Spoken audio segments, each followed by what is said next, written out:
ಅನುದಾನ ಹಂಚಿಕೆಯಲ್ಲಿ ಸರ್ಕಾರದಿಂದ ತಾರತಮ್ಯ ಆಗಿದೆ ಅಂತ ಬಿಜೆಪಿ ಗಂಭೀರವಾಗಿರ್ತಕ್ಕಂಥ ಆರೋಪವನ್ನು ಮಾಡ್ತಾ ಇದೆ. ಅಭಿವೃದ್ಧಿಯ ಪ್ಯಾಕೇಜ್ನಲ್ಲಿ ಕಾಂಗ್ರೆಸ್ ಶಾಸಕರ ಕ್ಷೇತ್ರಗಳೇ ಸಿಂಹಪಾಲು. ಅಭಿವೃದ್ಧಿಯ ಪ್ಯಾಕೇಜ್ನಲ್ಲಿ ಕಾಂಗ್ರೆಸ್ ಶಾಸಕರಿಗೆ ಸಿಂಹಪಾಲನ್ನು ನೀಡಲಾಗಿದೆ. ಬೆಂಗಳೂರು ಅಭಿವೃದ್ಧಿಗೋಸ್ಕರ ವೀಕ್ಷಕರ ನಿನ್ನೆ ರಾಜ್ಯ ಸರ್ಕಾರ 2,000 ಕೋಟಿಯನ್ನು ಬಿಡುಗಡೆ ಮಾಡಿತು.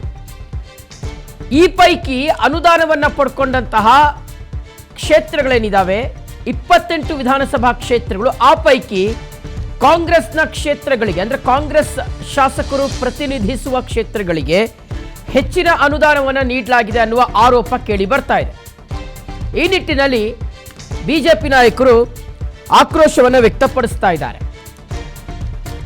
ಕಾಂಗ್ರೆಸ್ ಶಾಸಕರಿಗೆ ಹೆಚ್ಚು ಪ್ರಾಧಾನ್ಯತೆಯನ್ನು ನೀಡಲಾಗಿದೆ, ಅವರಿಗೆ ಹೆಚ್ಚು ಪ್ರಾಶಸ್ತ್ಯವನ್ನು ನೀಡಲಾಗಿದೆ ಅಂತ.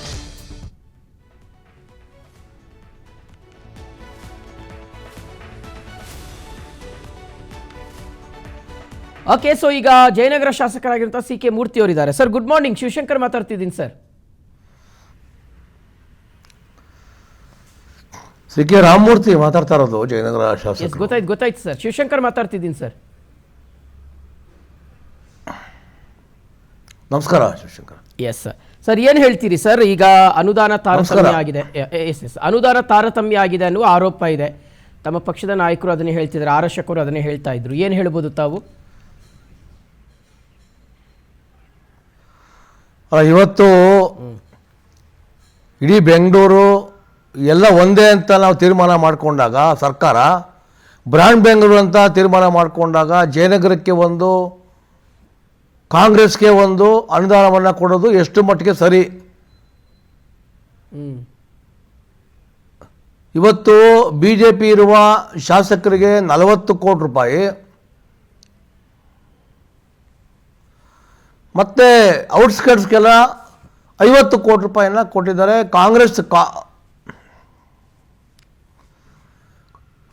ಕಾಂಗ್ರೆಸ್ ಶಾಸಕರಿಗಿರುವಂಥ ಶಿವಾಜಿನಗರ ಇರ್ಬೋದು, ಪುಲಕೇಶಿ ನಗರ ಇರ್ಬೋದು, ಬೇರೆ ಬೇರೆ ಕಡೆ ಇವತ್ತು 106 ಕೋಟಿ ರೂಪಾಯಿ ಅನುದಾನವನ್ನು ಕೊಡ್ತಾ ಇರೋದು. ಎಲ್ಲೋ ಒಂದು ಕಡೆ ನೀವು ಕಾಂಗ್ರೆಸ್ಸು ಬಿ ಜೆ ಪಿ ಅಂತ ನೀವು ಡಿವೈಡಿಂಗ್ ಮಾಡೋ ಕೆಲಸವನ್ನು ಮಾಡ್ತಾ ಇದ್ದೀರಾ. ಆದರೆ ಬೆಂಗಳೂರು ಎಲ್ಲ ಒಂದೇ, ಸಮಗ್ರ ಬೆಂಗಳೂರು ಅಭಿವೃದ್ಧಿ ಆಗಬೇಕು ಅಂತ ನಿಮಗೆ ಚಿಂತನೆ ಇಲ್ಲ. ಆ ಪರಿಸ್ಥಿತಿ ಆಗಿದೆ. ಈಗ ನಮ್ಮ ಭಾಗದಲ್ಲಿ ನಿಮಗೆ ಉದಾಹರಣೆ ಜಯನಗರ ತಗೊಂಡ್ರೆ ವರ್ಷಕ್ಕೆ ನಾವು 500 ಕೋಟಿ ಟ್ಯಾಕ್ಸನ್ನು ಕಟ್ತೀವಿ ಜಯನಗರದಿಂದ ಜನ. ಆದರೆ ನೀವು ಕೊಡ್ತಾ ಇರೋದು ಎಷ್ಟು ನಮಗೆ? ಜಯನಗರದಲ್ಲಿ ಫುಟ್ಪಾತ್ ಇಲ್ವಾ? ರಸ್ತೆಗಳಿಲ್ವಾ? ಈಗ ನೀವೇ ಹೇಳಿದ್ದೀರಾ, ಮಾನ್ಯ ಕೃಷ್ಣ ಬೈರೇಗೌಡರು ಹೇಳಿದ್ದಾರೆ ಒಳ್ಳೆ ಫುಟ್ಪಾತ್ ಮಾಡಬೇಕು, ಜನ ಓಡಾಡಬೇಕು ಅಂತ ಅಂದ್ಬಿಟ್ಟು.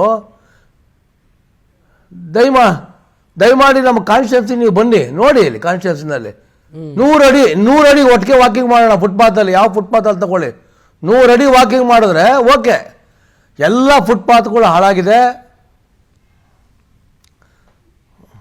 ದಯಮಾಡಿ ಚಿಂತನೆ ಮಾಡಿ. ನಿಮ್ಮ ಒಂದು ಮಿನಿಸ್ಟರ್ ಆಗಿದ್ದೀರಾ, ಆ ಅವಧಿಯಿಂದ ದಯಮಾಡಿ ಒಳ್ಳೆ ಫುಟ್ಪಾತ್ ಮಾಡಬೇಕು ಅಂತ ಏನೋ ಒಂದು ಪ್ಲಾನ್ ಇಟ್ಕೊಂಡಿದ್ದೀರಾ. ದಯಮಾಡಿ ಹಣವನ್ನು ಬಿಡುಗಡೆ ಮಾಡಬೇಕು, ಎಲ್ಲರಿಗೂ ಒಂದು ಈಕ್ವಾಲಿಟಿ ಮಾಡಬೇಕು. ಬ್ರ್ಯಾಂಡ್ ಬೆಂಗಳೂರು ಅಂತಂದರೆ ನಿಮಗೆ ಜಯನಗರ ಬೇರೆ, BTM ಬೇರೆ ಬೇರೆನಾ? ಎಲ್ಲ ಒಂದೇ ತಾನೇ ನಿಮಗೆ?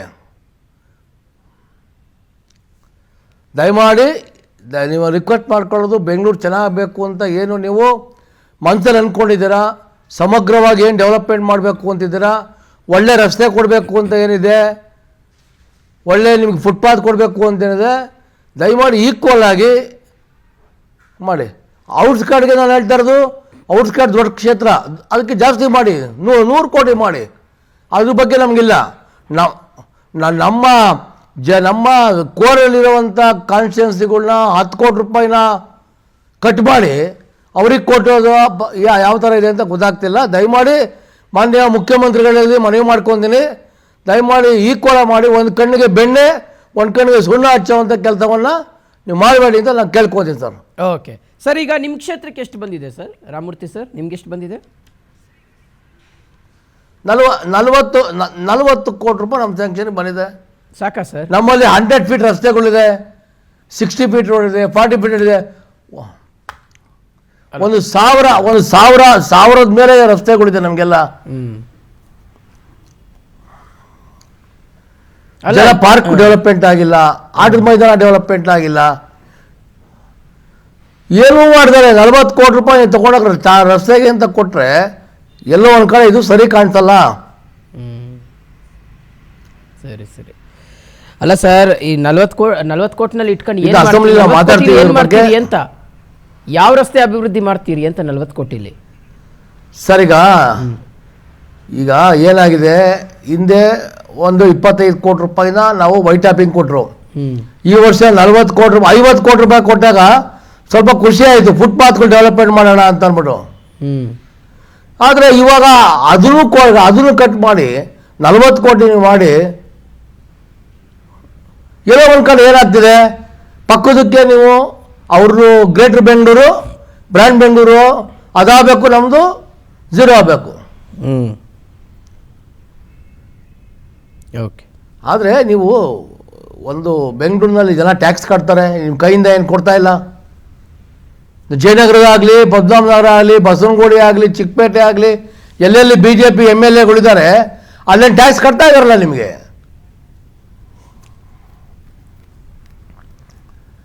ಈಗಾಗಲೇ ಮಾನ್ಯ ಆರ್ ಅಶೋಕ್ ಅವರು ಕೂಡ ತಮ್ಗೆ ಹೇಳಿದ್ದಾರೆ, ವಿರೋಧ ಪಕ್ಷ ನಾಯಕರು ಕೂಡ ಹೇಳಿದ್ದಾರೆ ಈಕ್ವಲ್ ಆಗಿ ಕೊಡಿ ಅಂತ. ದಯಮಾಡಿ ಔಟ್ಸ್ ಕಡೆಗೆ ಜಾಸ್ತಿ ಕೊಡಿ, ನಮ್ಮ ಅಭ್ಯಂತರ ಇಲ್ಲ. ಆದರೆ ಕೊಟ್ಟರೆ ಒಂಥದ್ದು ಕಿತ್ಕೊಳ್ಳೋ ನೆಸಿಟಿ ಏನಿದೆ? ಒಂದು ಕೈಯಲ್ಲಿ ಕೊಟ್ಟು ಒಂದು ಕೈಯಲ್ಲಿ ಕಿತ್ಕೊಂಡ್ರೆ ಜನ ಏನು ಅನ್ಕೊಂತಾರೆ ಹೇಳಿ? Okay sir. ಅಲ್ಲ ಈಗ ಪ್ರಶ್ನೆ ಸರ್. ಓಕೆ, ಶಿವಾಜಿನಗರಕ್ಕೆ ಜಾಸ್ತಿ ಕೊಟ್ಟವರಲ್ಲ ಸರ್, ಏನಕ್ಕೆ ಇರ್ಬೋದು ಸರ್? ಈಗ ಶಿವಾಜಿನಗರ ಕಾಂಗ್ರೆಸ್ಸು, ಪುಲಕೇಶಿ ನಗರ ಕಾಂಗ್ರೆಸ್ಸು, ಹ್ಯಾರಿಸ್ ಕಾನ್ಸ್ಟಿಟ್ಯೂನ್ಸಿ ಬರುವಂಥದ್ದು ಅದು ಕೂಡ ಕಾಂಗ್ರೆಸ್ ಬರ್ತದೆ.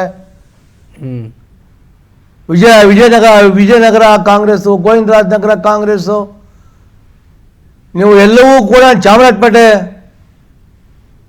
ಎಲ್ಲವೂ ಕೂಡ ನೀವು ಕೊಟ್ಟು BTM ಇದೆ, ಎಲ್ಲ ಕಡೆ ನೀವು ಲೆಕ್ಕಾಚಾರ ತಗೊಂಡ್ರೆ ಎಲ್ಲ ಕಡೆಗೂ ನೀವು ಜಾಸ್ತಿ ಕೊಟ್ಟಿದ್ದೀರಾ.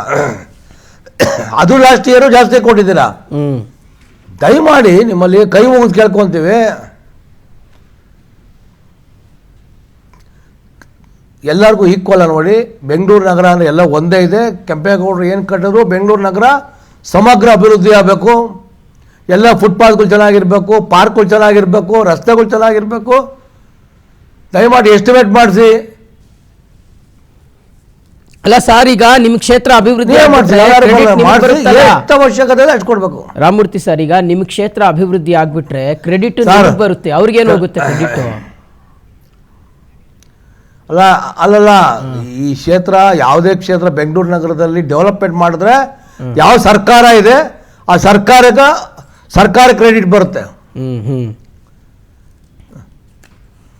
ಮತ್ತೆ ನೀವು ಬರ್ಬೋದು, ಸರ್ಕಾರಕ್ಕೆ ಬರುತ್ತೆ. ಆದ್ರೆ ಈಗ ನೀವು ಡೆವಲಪ್ಮೆಂಟ್ ಗೆದ್ದು ಬಿಟ್ರೆ ಹೆಂಗೆ ಅಂತ? ಈಗ ನೀವು ಡೆವಲಪ್ ಮಾಡಿ ನೀವು ಗೆದ್ದು ಬಿಟ್ರೆ ಮತ್ತೆ ಸರ್, ಈಗ ನಾವೇನು ಮಾಡ್ತೀವಿ ಹೇಳಿ? ಈ ಸರ್ಕಾರ ಏನು ಮಾಡಿಲ್ಲ, ಸರ್ಕಾರಕ್ಕೆ ಕೈ ತೋರಿಸ್ತೀವಿ ನಾವು. ಆದರೆ ನಾವು ಹೇಳ್ತಾ ಇರೋದು ಗೆಲ್ಲೋದು ಸೋಲು ಜನ ತೀರ್ಮಾನ ಮಾಡ್ತಾರೆ, ಜನ ತೀರ್ಮಾನ ಮಾಡೋದು. ಆದರೆ ಡೆವಲಪ್ಮೆಂಟ್ ಮಾಡಿದವರಲ್ಲ ಯಾರು, ಸುಮಾರು ಜನ ಸೋತವ್ರೆ. ಅದಲ್ಲ, ನಾವು ಜನಗಳ ನಿರಂತರ ಸಂಪರ್ಕ ನಾವೆಲ್ಲ ಇಟ್ಕೊಂಡಿದ್ದೀವಿ, ಒಂದು ಒಳ್ಳೆಯ ಮನುಷ್ಯ ಅಂತ ಅನ್ಸ್ಕೊಂಡಿದ್ದೀವಿ. ಆದರೆ ಡೆವಲಪ್ಮೆಂಟ್ ಬಗ್ಗೆನು ನಮ್ಮ ಮೇಲೆ ಟ್ಯಾಕ್ಸ್ ಕಟ್ಟಿದ್ದೇವಪ್ಪ, ನೀವು ಕೇಳ್ತೀರ ನಮ್ಮ ತೆರಿಗೆ ನಮ್ಮ ಹಕ್ಕು ಅಂತ. ನಮ್ಮ ತೆರಿಗೆ ನಮ್ಮ ಹಕ್ಕು ಅಂತ ಕೇಳಿದಾಗ ಜಯನಗರದ ತೆರಿಗೆ ಜಯನಗರದವ್ರಿಗೂ ಹಕ್ಕಿದೆಯಲ್ಲ ಕೇಳಕ್ಕೆ. ದಯಮಾಡಿ ನಾವೇನು ಟ್ಯಾಕ್ಸ್ ಕೇಳಿದ್ದೀವಿ, ಒಂದು 10% 500 ಕೋಟಿ ಕಟ್ತೀವಿ, 50 ಕೋಟಿ ಕೊಡಿ ನಮ್ಗೆ ದಯಮಾಡಿ. ಅಲ್ಲ, ಒಂದು ಈಗ ಕಾಂಗ್ರೆಸ್ ನಾಯಕರನ್ನ ಕೇಳಿದ್ರೆ ಸರ್, ಬೊಮ್ಮಾಯಿ ಅವರಿದ್ದಾಗ ಯಡಿಯೂರಪ್ಪನವರಿದ್ದಾಗ ಅವರ ಕ್ಷೇತ್ರಗಳು ಕೊಟ್ಕೊಂಡಿಲ್ವಾ ಅಂತ ಕೇಳ್ತಾರೆ ಸರ್. ಈಗ ನೋಡಿ ಸರ್, ಅವರು ಈ ಥರ ಕೊಟ್ಟಿದ್ರೆ ಸರ್ಕಾರ ಇವತ್ತು ಅವ್ರ ಥರ ಈಗ ಆ ಸರ್ಕಾರ ಜನ ಇದು ಮಾಡಿ ಇವತ್ತು ನಿಮ್ಮ ಸರ್ಕಾರ ಕೊಟ್ಟಿದ್ದೀವಿ. ನೀವೇ ಘೋಷಣೆ ಮಾಡಿದ್ದೀರಾ ಬ್ರ್ಯಾಂಡ್ ಬೆಂಗಳೂರು ಮಾಡಬೇಕು, GBA ಮಾಡಬೇಕು, ಬ್ರ್ಯಾಂಡ್ ಬೆಂಗಳೂರು ಮಾಡಬೇಕು ಅಂತ ನೀವೇ ತೀರ್ಮಾನ ಮಾಡ್ಕೊಂಡ್ಮೇಲೆ ದಯಮಾಡಿ ನಿಮ್ಮಲ್ಲಿ ನಾವು ನೋಡಿ ಮನವಿ ಮಾಡ್ಕೊತೀವಿ. ನೀವೇ ಒಂದ್ಸಲ ಇನ್ಸ್ಪೆಕ್ಷನ್ ಮಾಡಿ, ನಮ್ಮ ರಸ್ತೆಗಳ ಮೇಲೆ ವಾಕಿಂಗ್ ಮಾಡಿ, ನಮ್ಮ ರಸ್ತೆಗಳ ಮೇಲೆ ಫುಟ್ಪಾತ್ಗಳ ಮೇಲೆ ವಾಕ್ ಮಾಡೋಣ. Commissioner already GBA commissioner inspection ಮಾಡಿದ್ದಾರೆ. ದಯಮಾಡಿ ನಾವು ಕೇಳ್ಕೊಳ್ಳೋದು, ಮನವಿ ಮಾಡ್ಕೊಳ್ಳೋದು, ಎಲ್ಲರೂ ಒಂದೇ ಥರ ನೋಡಿ, ಜಯನಗರ ಆಗಿರ್ಬೋದು, ಬೇರೆ ಬೇರೆ ಆಗಿರ್ಬೋದು, ಎಲ್ಲರಿಗೂ ಒಂದೇ ಈಕ್ವಲ್ ಕೊಡಬೇಕು ಅಂತ ಕೇಳ್ಕೊತೀನಿ ನಾನು. ಆಮೇಲೆ ಈ ಶಿವಾಜಿನಗರ, ಬ್ಯಾಟ್ರಾಯನ್ಪುರ ಎಲ್ಲ ಇದೆಯಲ್ಲ ಸರ್, ಚಾಮರಾಜಪೇಟೆ, ಇವೆಲ್ಲ ತುಂಬ ಡೆವಲಪ್ ಆಗಿಲ್ಲ ಪ್ರದೇಶಗಳು, ಅಂಡರ್ ಡೆವಲಪ್ ಆಗಿದೆ. ಸೊ ಹಾಗಾಗಿ ನಾವು ಜಾಸ್ತಿ ಕೊಟ್ಟಿದ್ದೀವಿ. ಡೆವಲಪ್ ಆಗಲಿ ಬಿಡಿ, ಯಾಕೆ ಹೊಟ್ಟೆ ಕಿಚ್ಚಾಕೆ BJP ಅವ್ರಿಗೆ ಡೆವಲಪ್ ಆಗೋದ್ರಿಂದ? ಅಲ್ಲ, ಈಗ ನಾವು ಹೇಳ್ತಾ ಇರೋದು ಕೋರ್ ಏರಿಯಾ ಏನಿದೆ, ಗಾಂಧಿನಗರ, ಶಿವಾಜಿನಗರ, ಚಾಮರಾಜಪೇಟೆ, ಸುಮಾರು ಒಂದು 12-13 ಅಸೆಂಬ್ಲಿ ಕಾನ್ಸ್ಟಿಟ್ಯೂನ್ಸಿ ಬೆಂಗಳೂರು ನಗರ ಒಳಗಡೆ ಬರುತ್ತೆ. ಬೊಮ್ಮನಹಳ್ಳಿ ಇರ್ಬೋದು, ದಾಸರಹಳ್ಳಿ ಎಲ್ಲ ಜಾಸ್ತಿ ಕೊಡಿ, ಬೇಡ ಅಂತ ನಾವು ಹೇಳಲ್ಲ. ಅಲ್ಲೂ BJP MLAಗಳಿದ್ದಾರೆ, ಅಲ್ಲಿ ಕೊಡಿ, ಜಾಸ್ತಿ ಕೊಡಿ, 70 ಕೋಟಿ 100 ಕೋಟಿ ಕೊಡಿ. ಆದರೆ ನಮ್ಮ ಅನುದಾನವನ್ನು 50 ಕೋಟಿ ಅನೌನ್ಸ್ಮೆಂಟ್ ಮಾಡಿ ಮತ್ತೆ 10 ಕೋಟಿ ರೂಪಾಯಿ ನೀವು ತೆಗೆದು ಬೇರೆಯವ್ರಿಗೆ ಹಂಚಿಕೆ ಮಾಡೋದು ಎಷ್ಟು ಮಟ್ಟಿಗೆ ಸರಿ? ಇದ್ರ ಬಗ್ಗೆ ತಮ್ಮಲ್ಲಿ ನಾವು ಮನವಿಯನ್ನೇ ಮಾಡ್ಕೊತಾ ಇದ್ದೀವಿ. ಏನು ತಾವು ಮೊದಲು ಅನೌನ್ಸ್ಮೆಂಟ್ ಮಾಡಿದ್ರಿ, ಏನು ಜೀವ ಗೌರ್ಮೆಂಟ್ ಆರ್ಡರ್ ಆಗಿತ್ತು 50 ಕೋಟಿ ರೂಪಾಯಿನ ಕೊಡ್ತೀವಿ ಅಂತ, ಅದ್ರ ಬಗ್ಗೆ ನಾವು ಮನವಿ ಮಾಡ್ಕೊತಾ ಇದ್ದೀವಿ, ಕೊಡಿ ದಯಮಾಡಿ ಅಂತ. ಓಕೆ. ಅಲ್ಲ ಸರ್, ಈಗ ಈ ವಿಚಾರಕ್ಕೆ ಸಂಬಂಧಪಟ್ಟಂತೆ ಹೆಂಗೆ ತಾವು ಹೋರಾಟ ಮಾಡ್ಬೋದು? ಯಾವ ರೀತಿಗೆ ತಮ್ಮ ಪ್ರತಿಪಕ್ಷ ನಾಯಕರಿದ್ದಾರೆ, ಅಶೋಕ್ ಅವರು ಇದ್ದಾರೆ, ಏನು ಮಾಡ್ತಿರ್ತಾವೆ ನೆಕ್ಸ್ಟ್? ಅಲ್ಲ, ಹೋರಾಟ ಅಲ್ಲ ಈಗ ಮಾನ್ಯ ಅಶೋಕ್ ಅವ್ರ ನಾವು ಪ್ರಸ್ತಾಪವನ್ನು ಮಾಡ್ತೀವಿ. ಈಗ ಅಸೆಂಬ್ಲಿಯಲ್ಲಿ ಕೂಡ ಇದ್ರ ಬಗ್ಗೆ ನಾವು ಚರ್ಚೆ ಮಾಡ್ತೀವಿ. ಆಲ್ರೆಡಿ ನಾವು ಕೃಷ್ಣ ಬೈರೇಗೌಡರ ಹತ್ರ ಫೋನಲ್ಲಿ ಮಾತಾಡಿದ್ದೀವಿ. ದಯಮಾಡಿ ಇನ್ನೂ 10 ಕೋಟಿ ರೂಪಾಯಿ ಗ್ರಾಂಟನ್ನು ಕೊಡಬೇಕು ಅಂತ ಆಲ್ರೆಡಿ ನಾವು ಮೊನ್ನೆ ಫೋನ್ ಮಾಡಿ ಮಾತಾಡಿದ್ದೇವೆ. ಇದು ಕೋರ್ ಏರಿಯಾ ಇರುವಂಥ ಕಾನ್ಸ್ಟಿಟ್ಯೂನ್ಸಿಗಳ ಒಂದು ಸಮಸ್ಯೆ ಆಗಿರೋ ದೃಷ್ಟಿಯಿಂದ ಎಲ್ಲ ಶಾಸಕರು ಡಿಸ್ಕಷನ್ ಮಾಡಿಕೊಂಡು ಇದ್ರ ಬಗ್ಗೆ ನಾವು ಅಸೆಂಬ್ಲಿಯಲ್ಲಿ ಮಾತಾಡ್ತೀವಿ ಸರ್ ನಾವು. Okay, fine. ಆಮೇಲೆ ಸರ್, ಇದು ಸರ್ ಈ BJP ಕ್ಷೇತ್ರಗಳು ಸರ್, ಕೆಲವೊಂದು ಕ್ಷೇತ್ರಗಳು ಇನ್ನೂ ಸಹ ಡೆವಲಪ್ ಆಗಿಲ್ಲ, ಅಂಥ ಕ್ಷೇತ್ರಗಳು ನಾವು ಕೊಟ್ಟಿದ್ದೀವಿ. ಈಗ ಮಹದೇವಪುರ ಕ್ಷೇತ್ರ 50 ಕೋಟಿ ಕೊಟ್ಟಿದ್ದೀವಿ ಅಂತಾರೆ ಸರ್. ಸರ್, ಈಗ ಮಹದೇವಪುರಕ್ಕೆ ಭಾಳ ದೊಡ್ಡ ಕಾನ್ಸ್ಟಿಟ್ಯೂನ್ಸಿ ಇರ್ಬೋದು, ಬೊಮ್ಮನಹಳ್ಳಿ ಇರ್ಬೋದು, ಯಲಹಂಕ, ಇದ್ದಾಗ ಔಟ್ಸ್ ಕಾರ್ಡ್ ಏನು ಬರುತ್ತೆ ಅದಕ್ಕೆ ಕೊಡಲೇಬೇಕು. ಭಾಳ ದೊಡ್ಡ ಕಾನ್ಸ್ಟಿಟ್ಯೂನ್ಸಿಗಳು ಅವೆಲ್ಲ. ನಮ್ಗೆ 50 ಕೋಟಿ ಏನು ಕೊಟ್ಟಿದ್ರೆ ಅದು ಸಾಕಾಗಿತ್ತು ನಮಗೆ ಡೆವಲಪ್ಮೆಂಟ್ ಮಾಡೋದಕ್ಕೆ. ಅದೇ ಇಲ್ಲೇನಾಗಿದೆ, BJP MLAಗಳು, ಕಾಂಗ್ರೆಸ್ MLAಗಳು ಈ ಥರ ನೀವು ವಿಭಾಗ ಮಾಡಿದ್ದೀರ. ಕಾಂಗ್ರೆಸ್ MLA ಶಿವಾಜಿನಗರ ಇರಲಿ, ಬೇರೆ ಕಡೆ ಇರಲಿ, ಅಲ್ಲಿ 100 ಕೋಟಿ ಕೊಡುವಂಥ ಕೆಲಸ ಆಗಿದೆ. BJP ಕಡೆ ಇಲ್ಲೊಂದು ಕಡೆ ಕಡಿಮೆ ಕೊಡುವಂಥ ಕೆಲಸವನ್ನು ತಾವು ಮಾಡ್ತಾ ಇದ್ದೀರ. ಆ ಒಂದು ತಾರತಮ್ಯವನ್ನು ಬಿಟ್ಟು ಎಲ್ಲರೂ ಕೂಡ ಶಾಸಕರೇ ಆಗೋ ದೃಷ್ಟಿಯಿಂದ ದಯಮಾಡಿ ಈಕ್ವಲ್ ಆಗಿ ಕೊಡಬೇಕು ಅಂತ ನಿಮ್ಮಲ್ಲಿ ನಾವು ಮನವಿ ಮಾಡ್ಕೋತೀವಿ ಸರ್. ಆಮೇಲೆ ಈ ವಲಯಗಳಿದಾವಲ್ಲ ಸರ್, ಈ ಉತ್ತರ ವಲಯ, ಪೂರ್ವ ವಲಯ, ದಕ್ಷಿಣ ವಲಯ ಅಂತ, ಬಹುಶಃ ಆ ವಲಯಗಳ ಆಧಾರದ ಮೇಲೂ ಸಹ ನಾವು ಕೊಟ್ಟಿದ್ದೀವಿ.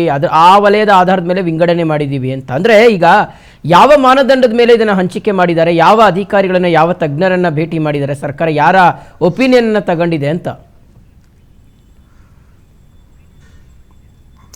ಅಲ್ಲ, ಇವಾಗ ನೋಡಿ, ಈ ವಲಯಕ್ಕೂ ಗ್ರ್ಯಾಂಟ್ಗೂ ಸಂಬಂಧ ಇಲ್ಲ. ಯಾಕೆ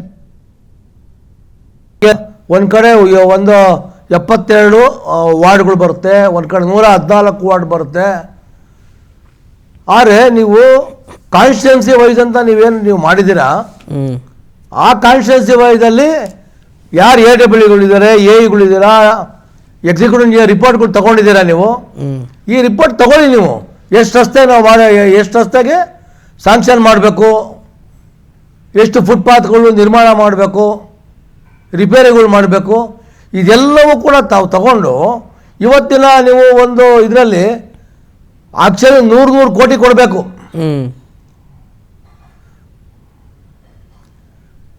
ಆದರೂ ಆ ದೃಷ್ಟಿಯಿಂದ ತಾವು ದಯಮಾಡಿ ನೀವು ಈ ಥರ ನೀವೇನು ಮಾಡಿದ್ದೀರಾ, ಅದು ಕಿತ್ತಿ ಇಲ್ಲಿ ಕೊಡ್ತಾರ, ಯಾವುದೋ ನ್ಯಾಯ ಮಾಡ್ದಂಗೆ ಅದು ಬೇಕಾದವ್ರಿಗೆ ನಮ್ಮದೇ ಕಿತ್ತಿ ಅವ್ರು ಕೊಡುವಂತ ಮಾಡಬಾರ್ದು. ಇನ್ನೂ ಎಕ್ಸ್ಟ್ರಾ ಕೊಡಿ, ಯಾರು ಬೇಡ ಅಂತ ಹೇಳ್ತಿಲ್ಲ. ಈಗ ನೋಡಿ, ಇವಾಗ ನಮ್ಮ ಜಯನಗರದಲ್ಲಿ ಅತಿ ಹೆಚ್ಚು ಪಾರ್ಕ್ಗಳಿದೆ, ಆಟದ ಮೈದಾನಗಳಿದೆ.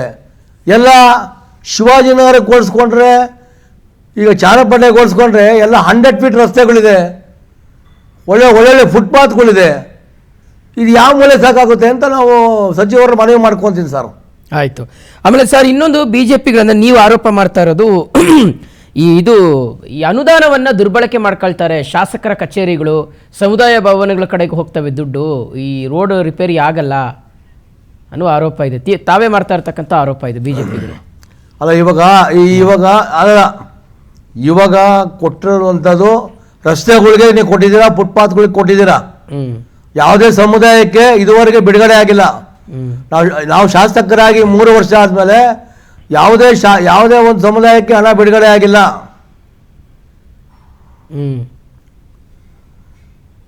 ಆದರೆ ಇನ್ನೂ ಕೂಡ ಪಾರ್ಕ್ಗಳು ಡೆವಲಪ್ಮೆಂಟ್ ಆಗಿಲ್ಲ, ಇನ್ನೂ ಕೂಡ ಇನ್ನು ರಸ್ತೆಗಳು ಡೆವಲಪ್ಮೆಂಟ್ ಆಗಿಲ್ಲ, ಫುಟ್ಪಾತ್ಗಳು ಡೆವಲಪ್ಮೆಂಟ್ ಆಗಿಲ್ಲ. ಈ ದೃಷ್ಟಿಯಿಂದ ಏನು ಜನ ಇವತ್ತು ತೀರ್ಮಾನ ಮಾಡ್ತಾರೆ, ಈ ಸರ್ಕಾರ ಬಂದಮೇಲೆ ಒಂದು ಒಳ್ಳೇದಾಯ್ತು ಅಂತ ಮಾಡಬೇಕಲ್ಲ. ಆದರೆ ಏನೂ ಇಲ್ದರೆ ನಾವು ಇವತ್ತು ಇದು ಮಾಡಿದ್ದೀವಿ, ಇದ್ರ ಬಗ್ಗೆ ನಾವು ಅಸೆಂಬ್ಲಿ ಬಗ್ಗೆ ಮಾತಾಡ್ತೀವಿ. ಇವತ್ತು ನೋಡಿ, ಜನಗಳಿಗೆ ಲಾಸ್ಟ್ ಟೈಮು ಸನ್ಮಾನ್ಯ ಮುಖ್ಯಮಂತ್ರಿಗಳು DCM ಅವರಾಗಿದ್ದಾಗ ಟ್ಯಾಕ್ಸ್ ಬಗ್ಗೆ ನಾವು ಮಾತಾಡ್ತಪ್ಪ. ಎಲ್ಲ ಅಶೋಕ್ ಅವರು ಮಾತಾಡಿದ್ರು, ಎಲ್ಲ ಶಾಸಕರು ಮಾತಾಡಿದ್ರು, ನಾವು ಕೂಡ ಮಾತಾಡಿದ್ದೀವಿ. ಟ್ಯಾಕ್ಸ್ನ ಕಡಿಮೆ ಮಾಡಬೇಕು. ಆದರೆ ಮತ್ತೆ ಪದೇ ಜನಗಳಿಗೆ ಶೋಕಾಸ್ ನೋಟಿಸ್ ಹೋಗ್ತಿದೆ, ಕಿರುಕುಳ ಆಗ್ತಿದೆ. ಅದ್ರ ಬಗ್ಗೆ ತೀರ್ಮಾನ ಮಾಡಬೇಕಲ್ಲ. ಇದುವರೆಗೆ ಯಾವುದೇ ಒಂದು, ಅವತ್ತು ಸನ್ಮಾನ್ಯ ಮುಖ್ಯಮಂತ್ರಿಗಳು ಹೇಳಿದ್ರು, ಆವಾಗ ಯಾವುದೇ ಕಾರಣಕ್ಕೆ ನಾವು ದ್ರೋಣಲ್ಲಿ ಏನು ನೀವು ಟ್ಯಾಕ್ಸ್ ಹಾಕಿದ್ದೀರಾ ಅದನ್ನು ನಾವು ಮಾಡಲ್ಲ, ಮೆಟ್ಲಿಗೆ ಟ್ಯಾಕ್ಸ್ ಹಾಕಲ್ಲ, ಸಜ್ಜಾಗಿ ಟ್ಯಾಕ್ಸ್ ಹಾಕಲ್ಲ, ಮತ್ತೆ ಒಂದು ರೀಸರ್ವೆ ಮಾಡಿಸ್ತೀವಿ ಅಂತ ಹೇಳ್ಬಿಟ್ಟು ಪದೇ ಒಬ್ಬ ಹರಾಜು ಮಾಡುವಂಥ ಕೆಲಸ ಮಾಡ್ತಿದ್ದಾರೆ, ಚೌಕಾಸ್ ನೋಟ್ ಕೊಡ್ತಿದ್ದಾರೆ, ಜನಗಳಿಗೆ ಕಿರುಕುಳ ಆಗ್ತಿದೆ. ಅದ್ರ ಬಗ್ಗೆ ತೀರ್ಮಾನವನ್ನು ಮಾಡಿದರೆ ಇವತ್ತು ಅನುದಾನವನ್ನು ಕಿತ್ಕೊಂಡು ಡೆವಲಪ್ಮೆಂಟ್ ಮಾಡೋದು ಎಷ್ಟು ಮಟ್ಟಿಗೆ ಸರಿ? Correct. Okay sir, thank you sir, thank you. ಇಷ್ಟೊತ್ತು PNS ವಿಸ್ತರಣೆ ಅದ್ರ ಬಗ್ಗೆ ಸನ್ಮಾನ್ಯ. ಓಕೆ ಥ್ಯಾಂಕ್ ಯು ಸರ್, ನಮ್ಮ ಸಮಯ ಕೊಟ್ಟಿದ್ದಕ್ಕೆ.